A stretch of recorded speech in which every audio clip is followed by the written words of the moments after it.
Hello, ladies and gentlemen. A little bit of glitch just now. Forgot to unmute myself. I got too nervous and too excited for today. I'm so sorry because I'm about to invite the man I call my idol. I think all Toastmasters know that Joanne Tan is crazy of him.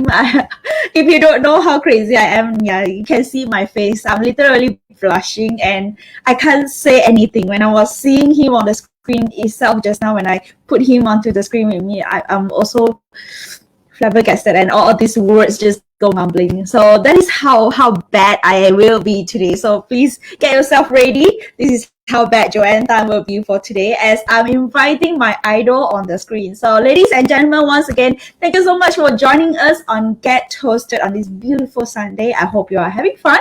And to Azam Toastmasters, a big shout out to Azam Toastmasters. Thank you so much for sharing this session in your Facebook.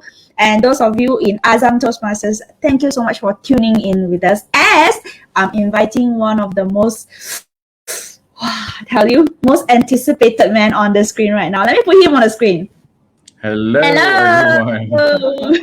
Okay, Joanne, that was quite an introduction. Okay. Hi, Arif. Hi. Want to say hi to your audience? Yeah.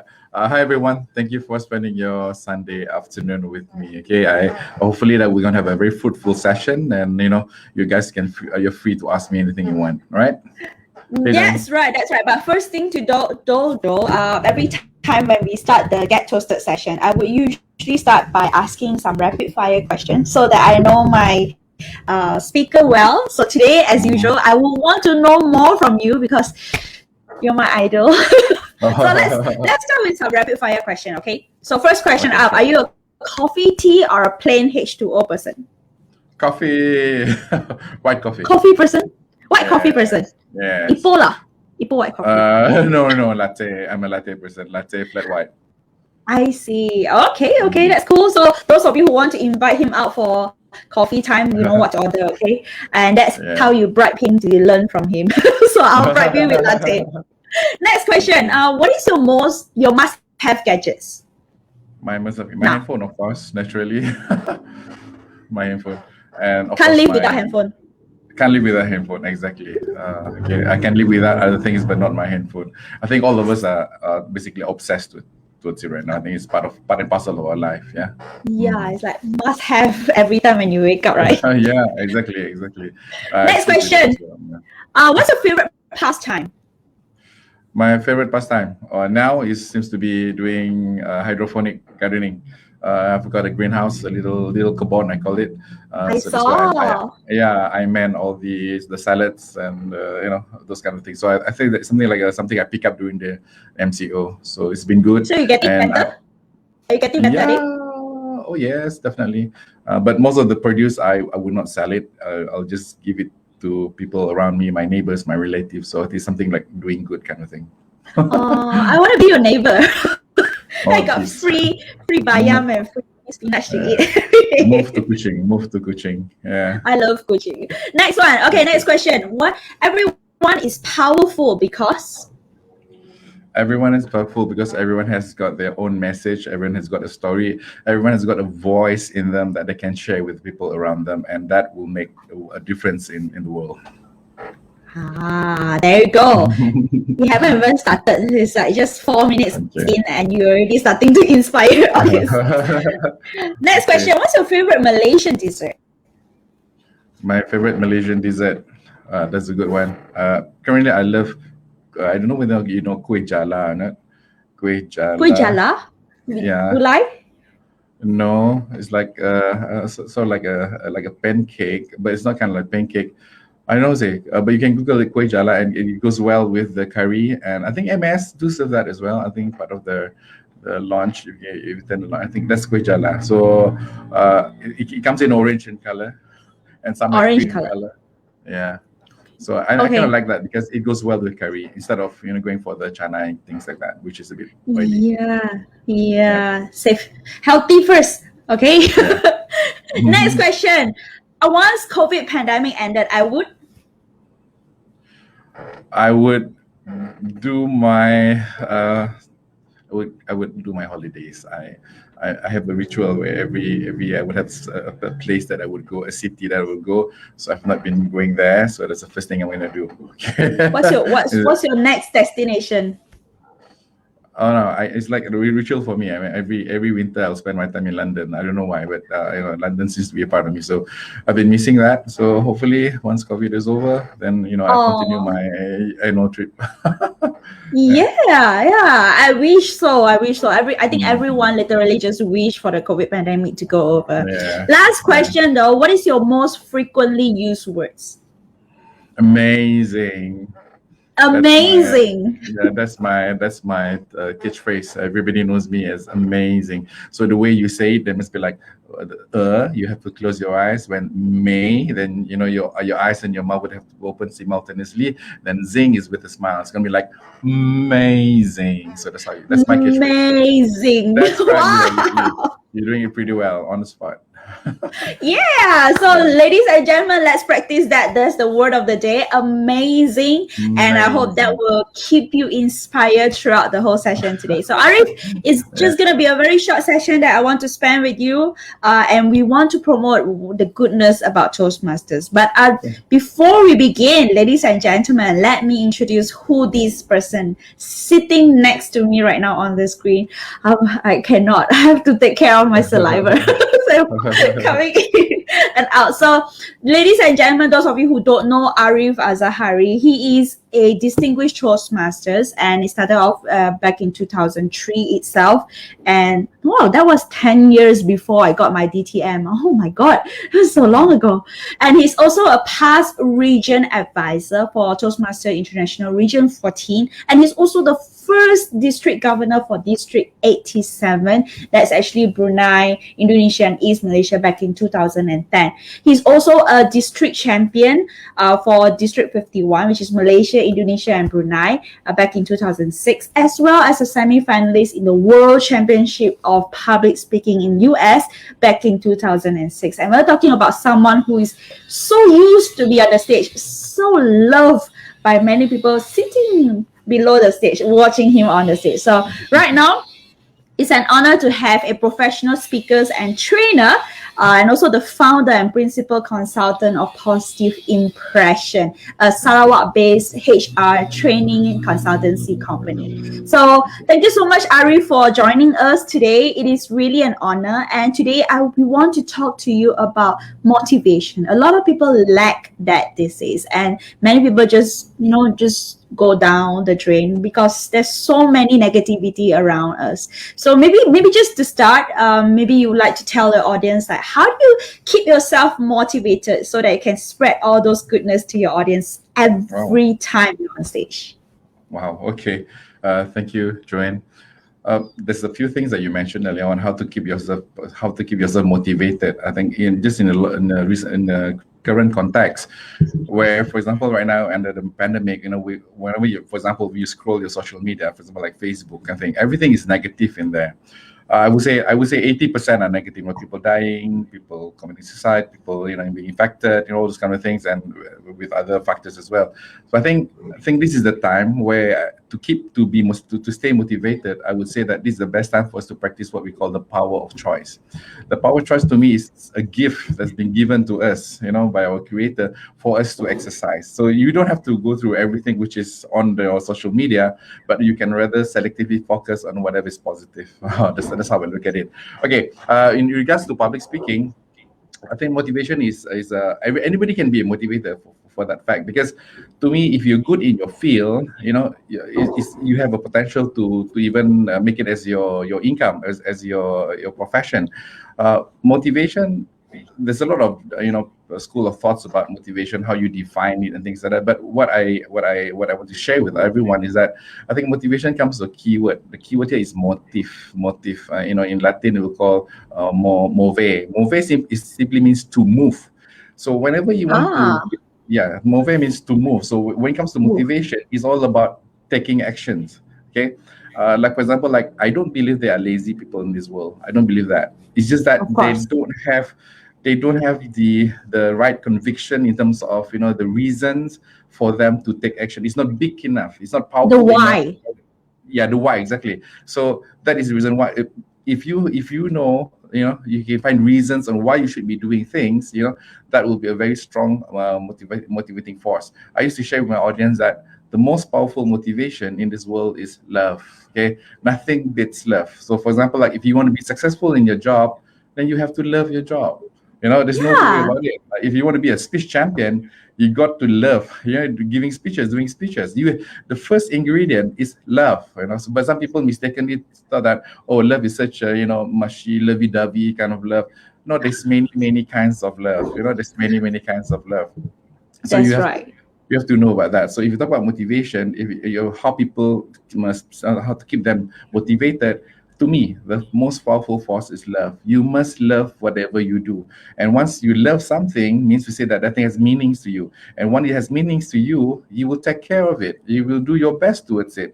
So it all boils down to giving meanings to what you do. So to me, love is the most powerful force in the universe, and that's how it's the best thing you can motivate yourself.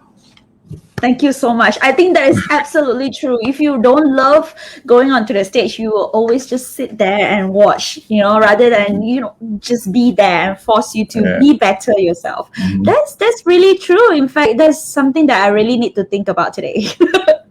Thank you so much for sharing with us. So that All right. now that you know that love is actually a very powerful force that keep Arif motivated. So please keep yourself motivated by using the love and passion that you want to do in everything you Yes. are. So Arif, just share with us that you are into Positive Impressions, and I know Positive Impressions is a very well-known consultancy, HR consultancy, and you share a lot about motivation. You share a lot about culture change with a lot of companies, not only Malaysia, and it's also international. Can you probably talk to us a little bit about how do you venture into this business, and do you think that Toastmasters has a bit of motivation or part to play when it comes to putting yourself into this kind of profession? All right. Thank you, Joanne. I think that's a very fitting question. To answer you, I would say that Toastmasters has got to do with everything, because basically that's how I started.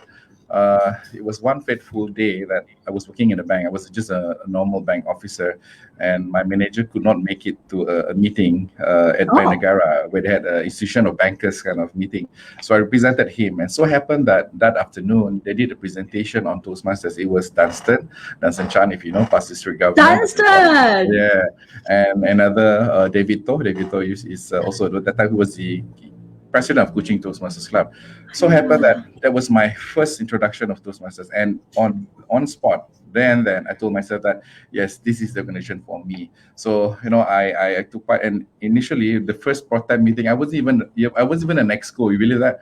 I wasn't even a SAA or whatever it is, but because of the way I look at it, that this is something for me, I believe in it. I end up going up higher and higher, and become of course, to be the regional advisor. So Toastmasters has given me that confidence to live my 15 years banking exposure. I've been working in the bank for 15 years, and it gives me confidence that so much that I dared to leave my fixed time job to start something which is, I would say, people would say it's crazy. If you're earning so much, you're getting so much perks booking in the bank, and there you are entering a business which is really untested kind of thing. But I must admit that Toastmasters has given me that confidence. So most of you, if you think that Toastmasters is just about public speaking, I have to tell you that it's more than that. It's more than that. It's about confidence for you to be daring enough to venture in other aspects of your life.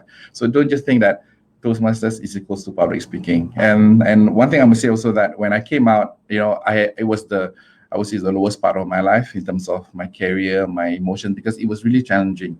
Nobody knows you. You're an unproven material, so you have to find your niche. You have to really be strong. I've got offers coming back from the bank to go back and things like that. But I told myself that this is what I set myself to do. This is what I really want to do. So what pushes me most is about reaching out and touching people's life. I think that is the best motivation that make me cling on. So in the beginning, it wasn't like all corporate kind of training. I started like with school projects, students, with NGOs. So that will give me the experience along the way, and slowly once people get to know you. But definitely the turning point was in 2006. where I won the district championship, and then people get to know you, and it was also good on your credentials. So those of you who think that taking part in speech contest is just taking part, but it's more than that. It can be a catalyst to your career in public speaking as well. So that changed everything, and thank God, alhamdulillah, today I think I'm where I'm today because of that perseverance, that believing that there's some value in what I do towards people. So I do believe that all of you, if you have the same thoughts behind you, I think you will also be a good consultant or trainer or motivator as in that sense. So that's a little bit about me on that, Joanne. That was very interesting. In fact, I was thinking about how you actually kick started, how motivated you are to kickstart a business back in 2003 when pretty much not many people would venture into motivation talk, into training, into HR. But yet you took the first step forward to venture into something that you're so passionate about. And I'm very lucky so that you actually took this initiative and took this passion along, because even listening to you every time is so motivating, it's so inspiring, and it's so refreshing. So I was just figuring out, like, how can I be like you? How can I capture my audience attention? Is it really hard to do if you were to keep your audience motivated and capture their attention throughout the motivational speech, or how? That is that's everyone's challenge, but I think everybody would have to carve a niche for themselves. I look at it in this point of view, from style and substance. We call it the 2S. Okay, the 2S, style and substance. Now, if you look at in Toastmasters, for example, you can see a lot of our good speakers, and some of them have got style. Sometimes the substance is not so much, but people like them because of the style. So when you talk about style in terms of their delivery, in terms of their persona, but some of us, we might not have that, but we are very good in our substance. We're able to, touch people's heart. We're able to give them convincing, well-researched kind of tips, kind of thing. So this is where I call it your likability factor. All of us, we have got our own like for me, for example, like Joanne, as you said earlier on, it could be my voice, or it could be your looks, for example, it could be your wisdom. So all of us, we have that. It's just a matter of trying to find what is your likability factor. I used to think about, like, for example, like a good friend like Stephen Fernando. He's very good in humor. So those kind of things, it's like his style. That is his style, But then, of course, we have some of our members here who's very deep. For example, like Dr. Sajid, our friend KKG is on the line as well. Yeah. So this kind of people, they're very much into substance. So if you can have both, that would be great. I'm blessed that I must say that when I was brought up in Toastmasters, I had one. I think we all dearly miss our Papa Gerald Green. Yeah.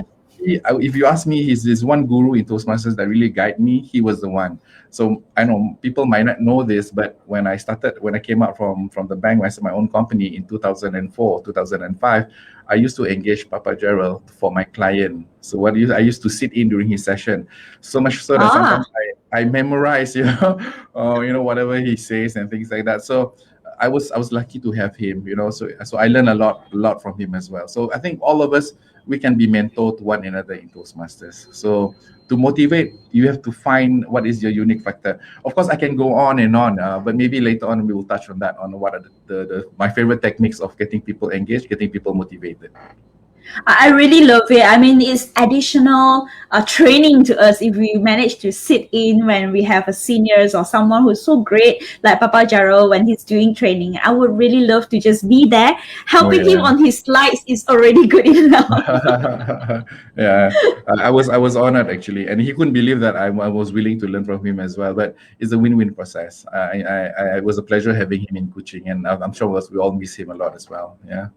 That's right. I think every once in a while, if we manage to come across a mentor like that or someone inspiration like that, it pretty much gives us like a push for us to become better, or at least become like him. Am I right? That's right. Particularly, especially when you are new, when you need to learn the ropes. So this is way timely where you should humble yourself to learn as much, from those who are really already in the industry, because no, it's not easy being a new trainer. Those of you who want to intend to go into this line, you really have to be like a SpongeBob line, to try to absorb Yeah. whatever you can. Even like through this session, whatever you can, just try to absorb as much as possible as well. Always, to me, it's about learning, relearn, and unlearn. This three process, you have to do it ongoing. Only then you can stay abreast in your industry in whatever you do. That's right. So those of you who are watching, if you have any question, today is the best time for you to drill the question down. Just put it down below at the comment section right now if you have any question for Arif. If not, then yeah, you have to call him yourself. So today we are trying to get all the questions if you have, and we'll get Arif to actually address them afterwards. But I will help you first, okay? I will help you with a set of questions that are prepared, and I really want to hear from him, because who doesn't want to ask question from their idol, right? Okay. So I really want to know, what do you prepare? Like you mentioned just now that you are very encouraging when it comes to people who want to start new, people who want to venture into motivation training, this kind of same career like you. What do you prepare? Like how do you prepare yourself? Is the audience demographic one of the criteria that you have to consider, or is there any must-have information for you to prepare your presentation? That's a great question. It's a very long answer if I were to give you a comprehensive one. But what I can say is that before you're engaged in any talk, like what you say, getting to know the demographic is really, really important, because that will determine in terms of your language, that will determine in terms of at what level do you want in terms of your understanding, which level do you want to come in. But most of the time, it's all about striking a balance. When it comes to that part, you have like a CEO, and you also have the janitor, for example. So you have to find a balance, but it's not easy though. Sometimes you just have to relate it to each one of them throughout your delivery. But it's all about striking the balance. But other than that, the way I look at it is that we have to think about the substance as well. What we're going to share with them. When it comes to substance, there's a lot of things that we're going to talk about. I'm one person who always believe in what Aristotle says, that you got to work on your ethos, your logos, and your pathos. I'm one kind of person who really subscribe to that, because sometimes most speakers, for example, if they are talking about too much ethos is about your credibility. Logos is about facts, facts, figures, statistics, research, and so forth. Whereas pathos is about emotion, it's about storytelling and things like that. So most speakers, sometimes they overwhelm the audience too much with logos. What will happen? Yeah. So I think that's where the flaws comes in, or sometimes they come too much with ethos, that they talk too much about themselves. So there should be a clear what I call it, percentage of how you should allocate the ethos, logos, and pathos. There's one book by Garmin Gallo. I like to use his formula. He says that whenever you deliver, ethos should be 10% of your delivery. By talking about yourself, your achievement, it's just to qualify yourself. And that's why sometimes when we trainers, we speakers, sometimes at the beginning of the speech, we have to edify ourselves. We have to tell you our past achievement. It's not we want to brag, but we just want to lay that authority so that people listen to us. But the max that you can go is only 10%. If you go more than that, people will puke. They have the sense like you kind of thing, like bragging about too much about themselves. Then the other part of it, in terms of theory, research, facts, and things like that, you should go about, max is about 25%.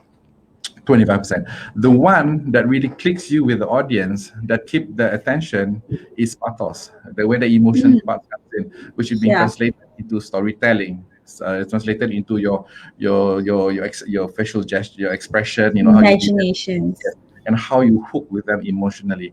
If you can just follow this rule, I would say this guideline, I think that your audience will remember you much better, much longer and better after you deliver whatever presentation you make. So it's all about ethos, logos, and pathos. 10%, 25%, and 65%. So that should be the kind of range. I mean, I'm not saying that it must be really like a fixed 10%, but plus minus kind of thing. But the key thing is, people remember best how you make them feel.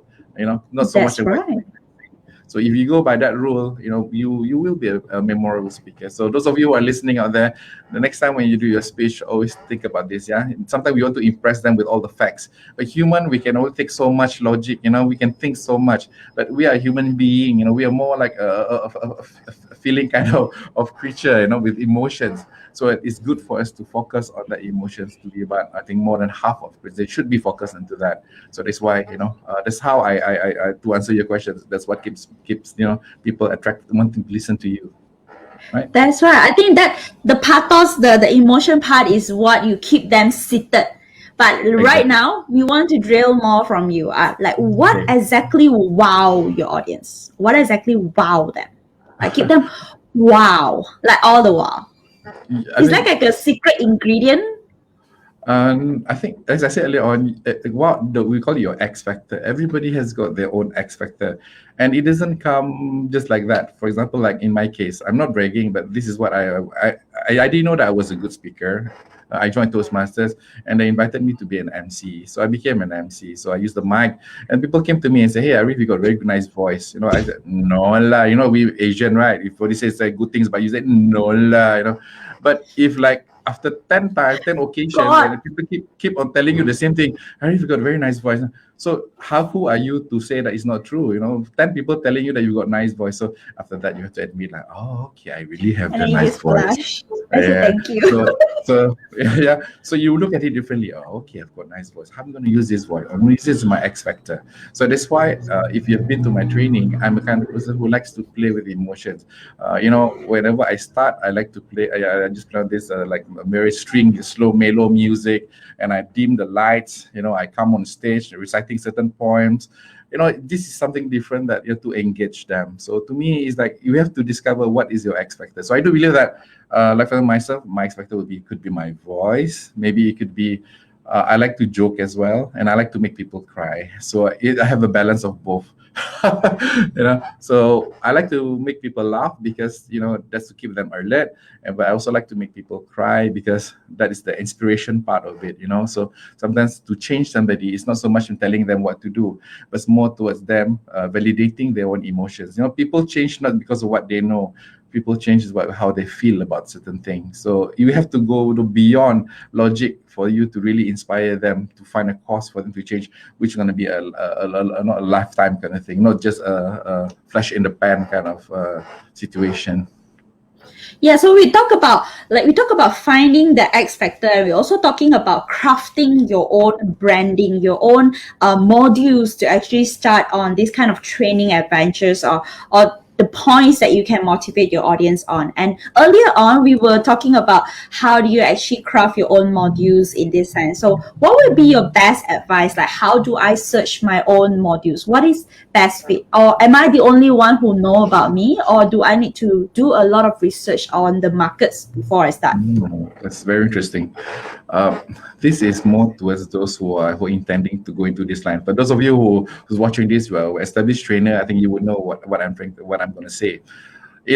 Once you're new, you're unproven material. So once you're unproven material means you have a lot of competitors out there. So my advice is that, yeah, you have to find what we call it. To me, like you have to find a knife which is really sharp so that you're able to have the fair share of the cake. So it means to say that you have to niche yourself. So before you go into the market, you must ask yourself, what am I good at, kind of thing. So you must find something that you can do better than others, so that you don't have to compete with others who's, like I would say the training market is fairly saturated in that sense. There's many trainers out there, depends on what kind of areas of expertise that you want to go in. Like motivation, there's plenty. Like team building, there's plenty. Public speaking, there's so many of them out there. So you must find something which is definitely different.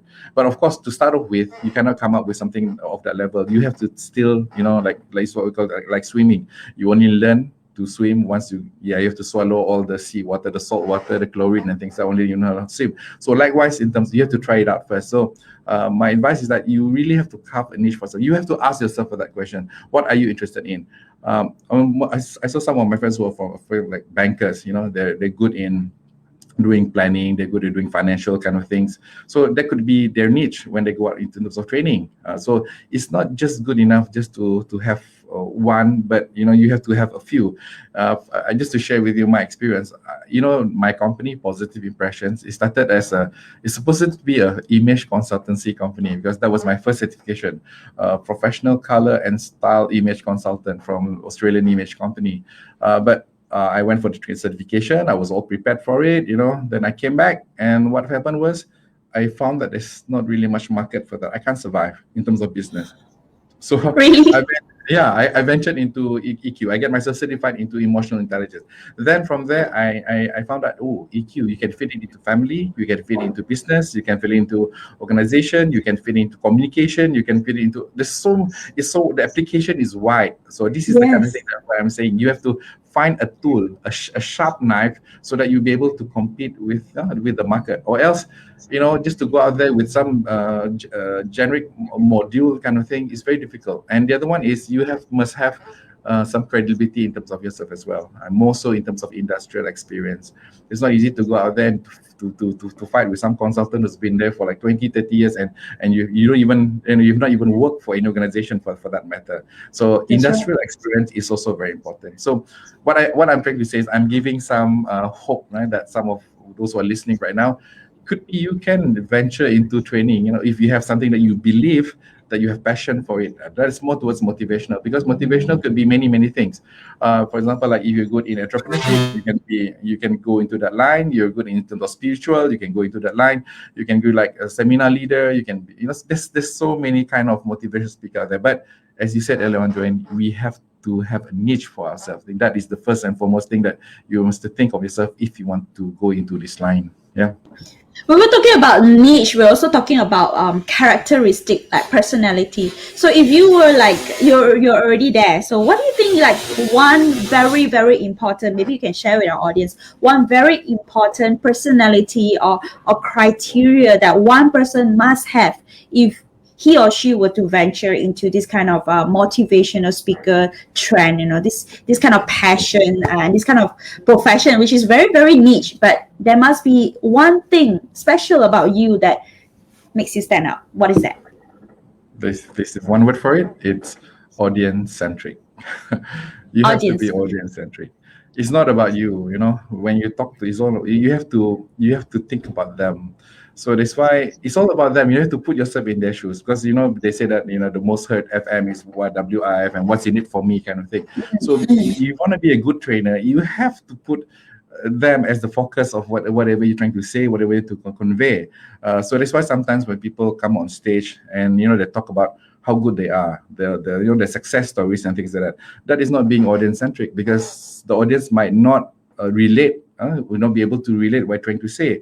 But if you go on a stage and you share with them your struggles, your challenges, and how you turn them around, so basically the audience will be able to relate to you, because they could be, most of them, they are experiencing that in their life right now. So it's like a mirror. It's like a mirror of they seeing themselves in your delivery, and that reflection is the one that actually keeps them to stay with you, and that's something that once they can relate to it, they will be able to prompt them to be more inspired, therefore to take action.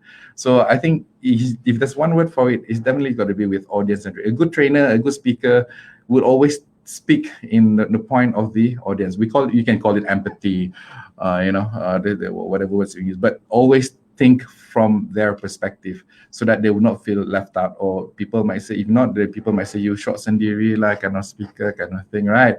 So I don't know. I'm not, but that's sometimes we do experience that as well. So I think the word is audience centric. That's the most important quality. I learned that in Toastmasters actually. Even during the first, we on the old manual before the CTM manual. The speech number 8 will be about speaking to persuade kind of thing. The number 10 persuade your audience. Persuade your audience, yeah. And number 10 will be inspire your audience. Inspire your audience, yeah. So I think that was the beginning for me to understand what is motivation and what is inspiration. And I can tell you, is there a difference with that? Is there a Oh, big of difference, course, or just a very thin line in between no, there's motivation? there's there's a big difference. Okay, there's also some similarity. Motivate and inspire both are positive things. You know, you're supposed to, and then both should end up in taking action. But motivation is more towards finding the reasons for you to do things, whereas inspiration is something like the word inspira. It's something like you breathe into something. To me, it's a shift of emotion.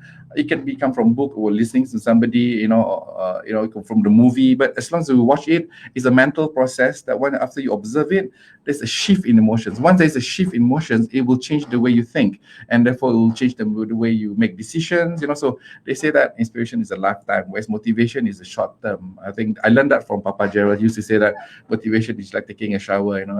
After that you feel tired, you feel exhausted, you take a shower again. But inspiration is much a longer kind of thing. So there's a lot of difference as far as motivation and inspiration, but both calls for the same thing. Most of us, we can be, like, to me, like motivation is looking for reasons, whereas inspiration is more towards knowing, validating who you really are and finding the right values, and it's more towards purpose driven. So that's why inspiration goes a long, long way. So if you ask me that, most of us, we can plan to be a motivation speaker because it's got to do with giving reasons, telling people, sharing with them tips on how to do things right. But inspiration is something that sometimes you don't have to intentionally do it. Your lifestyle, people look at you, that could be an inspiration by itself, and you never know. So all of Yeah. us, okay, we are inspiration to each other. We never know that, but sometimes we just have to observe, have to learn. So I say sometimes we have to keep our eyes open and open our heart. And only when our heart is open, we're able to feel all these beautiful things happening around us. But we are just thinking about ourselves, things like that. So you never see these beautiful things happen. I call that mata hati. Mata hati, Ah. the lens of the heart. If only we see things in the world through the lens of the heart, means you see through meanings and through values, I tell you, this world would be such a nicer place for us to live in, a more beautiful place for us to live in. If only we see with our mata hati. When you see things, we look at true meanings and true values. So, Joanne, I can go on and on, Joanne. So, But I really love it. I mean, it's true that we have to see things from the heart. If we were just yeah. seeing it from mere eyes, things might be different, Yeah. So maybe that's one of the way for you to engage your audience as well, because that is the thing that really gonna stick with them. How they feel. Not many. I mean, the best way to change is of course from knowledge. But I tell you, how many people will change from knowledge? How many people? Yeah. Not many people. They attend seminars, they attend lectures, online, virtual. But they don't change. It's because they just don't have that defining moment where they feel touched. They feel like something happened to them. If I can go further, for example, like in my life as well, this is something really true. The turning point of my life was when my mom passed away when I was only 25 years old. I shared this in my winning speech in 2006. When my mom passed away, there was a big knock on my head and says that, hey, would you want mom to see you like this for the rest of your life? So that was the turning point of my life, and I said that no, I got to change. I don't want to see my mom look at me like this. So that was the turning point of my life, and from there, I worked all my way up from just being a normal bank officer. I worked to be bank manager, and I became a consultant, became a trainer. All this because of that thing happening in my life. So it's like a sort of like inspiration coming to me. It's not so much motivation kind of thing. So remember this, yeah. It takes more than knowing. You got to approach them on the belief level to make them really, really lasting in terms of whatever you want to bring changes into them. That's right. So we're digging into a lot aspect of motivational talk. It's just not about doing it for the sake of earning some cash when you're doing a presentation on the stage. It's more about getting your audience involved emotionally. And at the same time, I realized that today, hey, I learned a lot. Previously, I think a few years back, I was texting you and asked you, how can I be a motivational speaker like you? And I wanted to venture into training. But then I realized that, hey, there's a lot of work to do. There's audience centric. For one, you have to really dig into your audience, get to know them, get to know their why, and also encourage them along the way. And I think that is really a very, very hard thing to do. And definitely not just a 1-2 day kind of thing. And you talk about doing modules, like you have to prepare your modules, you have to come up with a really related modules and course to present to your audience. So that is definitely not very easy to do. So ladies and gentlemen, if you're watching us right now, I'm sure you'll learn a lot from Arif. And of course, this session is for you to ask questions. If you have any question at all, post it down below at the comments. And I think I have my questions from the fangirl point of view. So I've asked a lot of questions today. So we were shooting out your questions. So we have a few people here right now with someone like calling you Abang. Who is Abang right now? Oh, that's another one of my guru. That's Abang. KKG. That's Abang who is telling the whole wide world that he shared a bed with you in Washington, D.C. Yeah, that was quite an I'm experience. Thank you, KK. Of course, Siva as well. Yeah. Non-ending, never-ending. Wow, most suave, good-looking corporate trainer in East Asia. Come on, are you talking about just East Asia, KK? I'm pretty sure it's more than that. And then we have other people who are very interested to say hi to you. We got Louis. Hi, Louis. Hi, Louis. And then Jack. Jack was in the house as well. Wow, as well as Kozi, Amar, thank you for tuning in. Yes. Hello, Lucky. Nice, So long nice didn't hear from you, Lucky. Yeah. He's like a seafood, you know. He's like a walking dictionary of Toastmasters. Yeah, I bet he is. Yeah, he's a very resourceful person. Yeah. Oh, and then we also have HR competency tuning in as well. Thank you so much from Sarawak, I guess. He's one of my greatest fans, following one on Facebook. Thank you so much, guy. Your greatest fans is very, very attentive to your sharing. And I have Tani Mala as well. Tani, thank you, Tani, for tuning in. Yeah, Tani is going for his international director, so we wish him all the best. Yeah. All the best, boss. Yes. And I've got like Kenny as well. So Kenny is a bit old. He can't recall his assignment. People like you. People like you. And then we also have Louis saying that you make them feel. That's the most important part. You make them feel is how you actually touch people's heart. So I think that's our audience for today. It's totally here. They are totally into the presentation today. And thank God, Kenny, you didn't miss out today's session.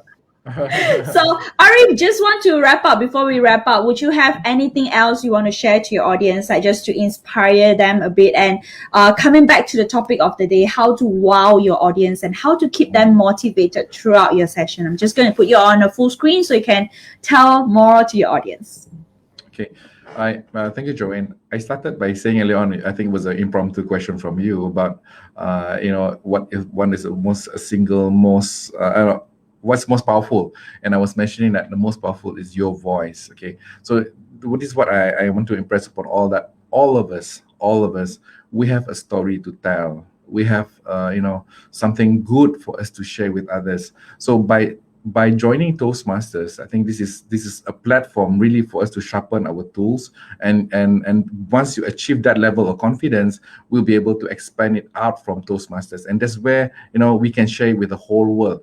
Never underestimate yourself in terms of who you are, because whatever your message is, somebody out there needs to learn something that what you're going through right now. You can be an inspiration to them. You can be a motivation towards them.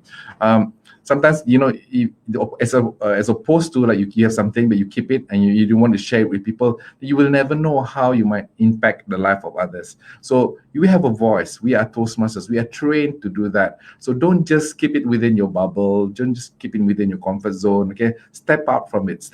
When we talk about comfort zone, it's not about getting out of comfort zone. It's about expanding your comfort zone so that your uncomfort zone will become smaller. So I do believe that once you have a voice, a story to tell, okay, never underestimate it, because it will definitely be an inspiration to others. So I urge everybody to be more, outspoken, and I encourage you guys to think it seriously, to be a motivator for that matter. Of course, you can start being, like a part-timer. That's how I started as well. I wasn't like straight away. I step out from my career to be a trainer, but I do part-time training just to test the water.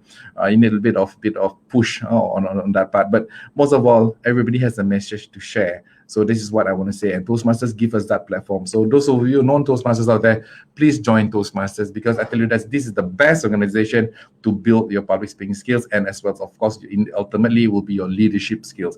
We have voice to share it. So that's my final message to everyone. All the best, guys. Thank you so much, Arif. That was really wonderful sharing. And oh my God, when we are about to end, and then there are people asking questions. Would you want to take the question? Sure. There's just two questions. I think we can take it up actually. One from Luis. How do you know you went from follower to leader? Is it wow? Okay. How do you know? I think to be a leader, you must be a good follower, you know. So, and when you talk about being a leader, of course, there's some comes a very clear cut in terms of authority being given to you. So then again, I want to know whether what kind of leader you're talking about. Whether, like in Toastmasters, we talk about leader without authority.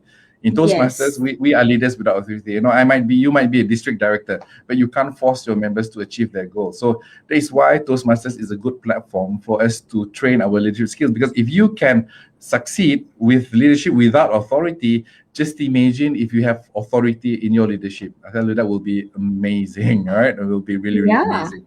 So when to know whether you're follower to leader, to me, is more a question of whether you're ready for it or not. And more often not, in Toastmasters, jump into it, you know, because Toastmasters is a learning institution, it's a learning organization. Dive into it. Yeah, dive into it, because you will never know, you know, what you're gonna. You don't be ready, and I mean, of course, it's not that, you know, there's a lot of things at stake. But this is a learning organization. Embrace whatever is leadership position, go for it. We miss those days when even for like area director, we'd have elections kind of thing. But now nobody wants to become area director, even this division director, so nobody wants to go for it. So you know, we should go for it, because only then you'll be able to apply whatever you've learned about leadership in real life context. As I said earlier on, if you can master leadership without authority, just imagine if you really have a formal authority, you know, in your whatever capacity that you're holding. That will be really, really amazing. Okay, so coming from a guy who actually presented to more than 1,000 programs all around in MNC, in NSC, GLC, and all those SMEs around. So yeah, thank you so much. Talking about leadership as well. Yeah. So Luis, I hope Arif answered your question. So next up, last but not least, we have from Abang KK. So Abang KK, how important is resilience? In what aspect can Toastmasters help us in this, and how can we strengthen our personal resilience? It takes a lot of work, you know. Yeah. Okay. I think that when you talk about resilient of all the time, I think this is the time now in pandemic, right? Pandemic and post-COVID, I think resilient is the word of the day. So if you were to do training nowadays, everybody's going for that, you know, how to build a resilient teams and things like that. Yeah. So resilience is all about being persistent, able to weather whatever challenging situations that you're facing. So again, you know, Toastmasters is again another platform that we're able to handle that as well. Because whenever we have goals, right, we have DCP goals and things like that, right? And when it comes to COVID comes in, the pandemic comes in, we will go to the extra mile to think ways and strategies of how we get out of it. So I would say that, you know, just to answer in short, yeah, I think again, this is the time where Toastmasters fits into this, because you will be able to practice resilience on the technical means and ways on how to survive, not only to survive. I believe in this one word. It says that heroes are born during crisis. Heroes are born during crisis. So if during crisis, if you just take it as like, oh, you're going to blame yourself, blame it on what's happening, but you're not taking the opportunity for you to outshine the others, you're missing a lot. So for me, crisis, pandemic is a chance for us to stand out, to shine above others, because I do believe that heroes are born during crisis. That's where resilience comes in as well. So I hope that will make some sense. KK, thank you, KK. That's what not least coming from HR competency. We will not answer this question because the answer is already in the program itself. How do you encounter nervousness feeling while doing the presentation? Trust me, everyone will feel nervous. But without a platform like Toastmasters, there is literally no place that you can practice that. So yeah, Exactly. please join Toastmasters, and of course get to know more about Toastmasters. If you are based in Sarawak, please go to Azam Toastmasters, and I'm so jealous of Azam Toastmasters for having such an inspiration coach in the house. Literally every time he's in the screen, he's already giving you motivation talk. And talking about fangirl, I think I want to do dual membership with Azam Toastmasters right Yeah, you're now. most welcome. We're most happy to have you, Joanne. Okay. Thank you so much, Arif, for joining us. So for My those of pleasure. you who are watching us get toasted for this week, I hope you enjoy yourself and learn a lot from Arif Azahari. And until the next time, we're going to see you again, and stay safe. Thank you, Arif. Thanks, Joanne. Bye-bye. Beautiful. Amazing. Thank you, everyone. Amazing. Amazing. Okay. One more time. One, Okay. two, three. Amazing. Amazing. All right, signing off. Thank you, everybody. Enjoy the weekend.